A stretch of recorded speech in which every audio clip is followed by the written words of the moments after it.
Praise the Lord. இன்னைக்கு நம்ம ஒரு சாட்சியை குறித்து பார்க்க போகிறோம். இந்த சாட்சி கண்டிப்பாக உங்களோட பேசுங்க. கர்த்தர் நம்மளிடம் கணக்கு கேட்பார் அப்படின்ற காரியத்தை இந்த சாட்சி நம்மளுக்கு தெரியப்படுத்துங்க. இந்த சாட்சியை கவனமாக கேளுங்க, கடைசி வரைக்கும் கேளுங்க. 17 வயது நிரம்பிய வாலிப பெண் ஒருத்தி இருக்கிறா. அவ தன்னோட தாய் தகப்பனை ஒரு விபத்தில் இழந்துடுறான். இழந்த பின்னாடி அவளுக்கு ஒரு 2 தங்கை இருக்குது, ஒரு தம்பி இருக்குது. இந்த 4 பேரும் அனாதையாக இருக்கிறாங்க. ஊரார்கள் அவர்களை ஏற்றுக்கொள்ள மறுக்கிறாங்க. ஸோ அனாதையாக இருந்து பிழைக்க வழி இல்லாமல் இருந்த சூழ்நிலையில் சென்னைக்கு ரயில் ஏறுறதுக்காக போகிறாங்க. இந்த 2 தங்க ஒரு தம்பியை கூட்டி கொண்டு ட்ரெயினில் ஏறி சென்னை பெரம்பூர் ஸ்டேஷனில் உட்காந்துருக்காங்க. யாருமே தெரியாது, எங்கே போகணும்னு தெரியாதுன்ற சூழ்நிலையில் இருக்கும்போது அங்கே சினிமாய் துறையை சேர்ந்த ஒரு நபர் வராங்க. வந்து இவங்களிடம் கேட்குறாங்க, ஏன் இப்படி உட்காந்துருக்கிறீங்க, யார் நீங்கள் அப்படின்னு கேட்கும்போது அந்த பெண் சொல்கிறா, எங்களுக்கு யாருமே கிடையாது அப்படின்னு தன்னுடைய சூழ்நிலையை சொல்லும்போது அந்த நபர் அவங்கள கூட்டிகிட்டு போகிறாங்க. அவங்க ஒரு வீடு பார்த்து அந்த வீட்டில் இவங்களை இருக்க வைக்கிறாங்க. அப்புறம் அந்த பெண்ணுக்கு ஒரு வேலை வாங்கி கொடுக்குறாங்க, சின்னதாக ஒரு வேலை.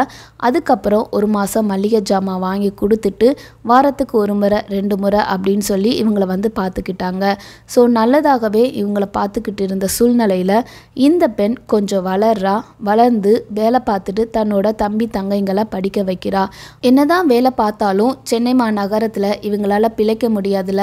அதனால இவ என்ன செஞ்சா அப்படின்னா, தன்னோட தம்பி தங்கைகள் நல்லா படிக்கணும், நல்லா வளரணும் அப்படின்றதுக்காக அந்த நபரை தெய்வமாக பார்க்க ஆரம்பித்தா. அந்த நபரிடம் நெருங்கி பழக ஆரம்பித்தா. ஆனால் அந்த நபருக்கு கல்யாணம் ஆயிடுச்சு, குழந்தையும் இருக்குது. இருந்தாலும் இவங்க கள்ள உறவில் ஈடுபடுறாங்க. ஏன் அப்படின்னா, அந்த பெண்ணுக்கு எப்படியாச்சும் தன்னோட தம்பி தங்கைங்களை நல்லா வளர்க்கணும் அப்படின்ற ஒரே ஒரு குறிக்கோள் தாங்க.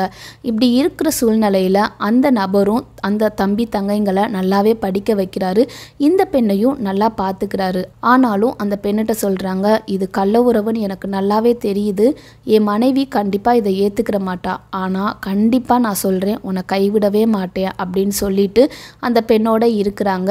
சொன்ன மாதிரியே அந்த பெண்ணை அவங்க கைவிடவும் இல்லை. அந்த தம்பி தங்கைங்களை நல்லா படிச்சிடுறாங்க. இவங்க படித்து முடித்த பின்னாடி அவங்க சிறகெடுத்து பறந்து போயிடுறாங்க. அதாவது அக்காவை விட்டுட்டு அவங்க தன்னோட வாழ்க்கையை பார்த்துட்டு போயிடுறாங்க. இந்த பெண்ணும் விசுவாசி தான். நம்ம இப்படி கள்ள உறவில் இருக்கிறோமே அப்படின்னு சொல்லிட்டு ரொம்ப அழுக ஆரம்பிக்கிறான். அந்த தம்பி தங்கையும் வயதான பின்னாடி இவங்கள பார்த்துக்கிறவே இல்லை, உதவும் மாட்டுறாங்க. இப்படி இருக்கும்போது அந்த நபர் வியாதிப்பட்டு படுக்கையில் கிடக்குறாங்க. ஒரு நாள் அந்த பெண்ணை கூப்பிட்டுறாங்க, என் மனைவி கண்டிப்பாக என்னோட சொத்துல உனக்கு எதுவுமே தரமாட்டா, அதனால என்ன பண்ணு அப்படின்னா, எனக்கு சின்னதாக ஒரு நிலம் இருக்குது, அந்த நிலத்தில் ஒரு வீடும் இருக்குது, இந்த வீட்டில் நீ வச்சுக்கோ, இந்த நிலத்தை நீ வச்சுக்கோ அப்படின்னு சொல்லிட்டு அதுக்கப்புறம் அந்த நபர் இறந்தும் போயிடுறாங்க. இப்போது அவள் நம்பியிருந்த ஒரு ஜீவனும் போயிடுச்சு. மொத்தமாக அனாதையாக்கப்பட்டா. தம்பி தங்கைகள் இந்த மாதிரி அக்கா வாழ்கிறாளே அப்படின்னு சொல்லிட்டு தங்களை அடையாளப்படுத்தி கொள்ள விரும்பவே இல்லை. அந்த அக்காவை அப்படியே அனாதையாக்கிட்டாங்க. 67 வயது ஆகும்போது அகஸ்டின் ஜெபக்குமார் அவர்களோட மீட்டிங்கில் இவ போய் கலந்துக்கிறா. அந்த கூட்டத்தில் கர்த்தருடைய அன்பை மறுபடியும் ருசிக்க ஆரம்பிக்கிறா. அப்போது ஆண்டவர் இந்த பெண்ணிடம் பேசின காரியம், உன் தம்பி தங்கைக்காக உன் உடலையே இழந்த, எல்லாத்தையுமே இழந்த, எனக்காக நீ என்ன செய்ய போற அப்படின்ற ஒரு கேள்வி இந்த பெண்ணிடம் ஆண்டவர் கேட்டாரு. அப்போ இந்த பெண் நினச்சா, நான் என்ன கொடுக்க முடியும், நான் எல்லாத்தையும் இழந்துட்டு இருக்கிறேனே, என் தம்பி தங்கைக்காக என் உடலையும் இழந்துட்டேன், இப்படி நான் கர்த்தருக்காக நான் என்ன செய்ய முடியும் அப்படின்னு அழுது புலம்பி கொண்டு இருக்கும்போது போய் ஜெபிக்க ஆரம்பித்தா. ஜெபத்தில் மறுபடியும் ஆண்டவர் இவளோட பேச ஆரம்பித்தாங்க. உன் நிலத்துக்கு முன்னாடி 20 அடிக்கு 10 அடின்னு ஒரு நிலம் இருக்கு இல்லையா, அதில் பூவதை வாங்கி விதைச்சு அந்த பூவை விற்று அதில் வர காசை எனக்கு கொடு அப்படின்னு கர்த்தர் அந்த பெண்ணிடம் பேசினதுனால பூக்களோட விதையை விதைத்து அந்த பூவை விற்று அதில் வர காசு 10,000 ரூபாயை எடுத்துக்கிட்டு சென்னையில் நடக்கிற அகஸ்டின் ஜெபக்குமார் அவர்கள் கூட்டத்திற்கு போய் கலந்து கொண்டா. அங்கே ரொம்ப கூட்டம், நிறைய பேர் வந்திருந்தாங்க. இருந்தாலும் கடைசியாக எப்படியோ அகஸ்டின் ஜெபக்குமார் அவர்களை பார்த்து ஒரு கவரில் இந்த 10,000 ரூபாயை வச்சு ஒரு கடிதம் எழுதி வச்சு அகஸ்டின் ஜெபக்குமார் அவர்கள்ட்ட கொடுக்குறாங்க. இதை வாசிங்கனே அப்படின்னு சொல்லிட்டு போயிட்டாங்க. அந்த கவரில் அகஸ்டின் ஜெபக்குமார் அவர்கள் பார்க்குறாங்க, 10,000 ரூபாய் இருந்துச்சு.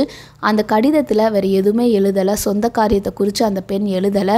பூ வித்த காசு அப்படின்னு சொல்லி எழுதியிருந்தாங்க. பூ வித்த காசு 10,000 அப்படின்னு சொல்லி பார்க்கும்போது அகஸ்டின் ஜெபக்குமார் அவர்கள் கண்ணில் கண்ணீர் வடிந்தது. இப்படி ஒரு பெண் கொடுத்துருக்காளே அப்படின்னு சொல்லிட்டு அவங்க அழுதுகிட்டு இருந்தாங்க. இந்த 10,000 ரூபாவை வச்சு தான் ஒரு கிராமத்தில் 3 நாள் கூட்டம் நடத்துனாங்க. இப்போ அந்த கிராமத்தில் ஒரு சபை உருவாயிருக்கு. அந்த சபையை நினைக்கும் போதெல்லாம் இந்த பெண்ணோட தியாகம் அகஸ்டின் ஜெபக்குமார் அவர்களை நினைப்பூட்டும். மறுபடியும் சென்னையில் கூட்டம் இருந்தது. அப்போது அகஸ்டின் ஜெபக்குமார் அவர்கள்ட்ட நான் உங்ககிட்ட பேசணும் அப்படின்னு சொல்லி அப்பாயின்மெண்ட் கேட்டாங்க. பிஸியாக இருக்கிற சூழ்நிலையில் முடியாதுன்னு சொன்னாங்க. அப்போது கெஞ்சி கேட்டதுனால சரி வாங்க பேசலாம் அப்படின்னு சொன்னாங்க. அதுக்கப்புறம் ஆஃபீஸ்க்கு வரும்போது தான் அகஸ்டின் ஜெபக்குமார் அவர்களோட ஒய்ஃப் கிட்ட இவங்க நடந்த காரியத்தை எல்லாத்தையுமே சொன்னாங்க. சொல்லி முடித்த பின்னாடி அகஸ்டின் ஜெபக்குமார் அவர்கள்ட்டையும் இந்த காரியத்தை சொல்லிட்டு அந்த நில பத்திரத்தை அகஸ்டின் ஜெபக்குமார் அவர்கள்ட்ட கொடுக்குறாங்க. அப்படி கொடுக்கும்போது அகஸ்டின் ஜெபக்குமார் அவர்கள் வேணா சிஸ்டர், இது கண்டிப்பாக நீங்கள் செய்யாதீங்க. நீங்கள் உயிரோடு இருக்கிற வரைக்கும் இந்த நிலமும் வீடும் உங்களுக்கு கண்டிப்பாக தேவை. உங்களுக்கு பென்ஷன் வேறு 200 ரூபா வருதுன்னு சொல்கிறீங்கள, அதை வச்சு நீங்கள் எப்படியாச்சும் சாப்பிட்டுக்கோங்க. நீங்கள் இந்த நிலத்தை கொடுக்காதீங்க, நான் வாங்க மாட்டேன் அப்படின்னு சொல்லி தள்ளி விட்டுட்டாரு. அதுக்கப்புறம் அகஸ்டின் ஜெபக்குமார் அவர்களை மறுபடியும் பார்க்க வராங்க ஆஃபீஸ்க்கு. அப்போயுமே அகஸ்டின் ஜெபக்குமார் அவர்கள் ஒய்ஃப்கிட்ட சொல்கிறாங்க, அண்ணே ஏன் இந்த நிலத்தை வாங்க மாட்டாரு, கர்த்தர் என்னோட காணிக்கை ஏற்றுக்கிற மாட்டாருங்களா அப்படின்னு சொல்லிட்டு அழுகுறாங்க. என் தம்பியும் செத்துட்டான், என் மனசாட்சி என்னை கொண்டுட்டு இருக்கு, நானும் சாக போகிறேன், இந்த நிலத்தை ஏன் அண்ணே வாங்க மாட்டாங்கன்னு சொல்லி அழுது புலம்புறாங்க. அழுது புலம்பி எல்லா காரியத்தையும் சொல்லி முடிச்சு விட்டு கிளம்புறாங்க. அப்போ அகஸ்டின் ஜெபக்குமார் அவர்கள் வராங்க. என்ன மாமா ரொம்ப உடம்பு இப்படி ஆயிடுச்சு அப்படின்னு சொல்லும்போது அக்காட்ட எல்லாமே சொல்லிட்டேனே அப்படின்னு சொன்னாங்க. போகும்போது ஒரு காரியம் சொன்னாங்களாம். என்ன காரியம் அப்படின்னா, அண்ணே கர்த்தர் என்னட்ட கணக்கு கேட்பாருனே அப்படின்னு சொன்னாங்க.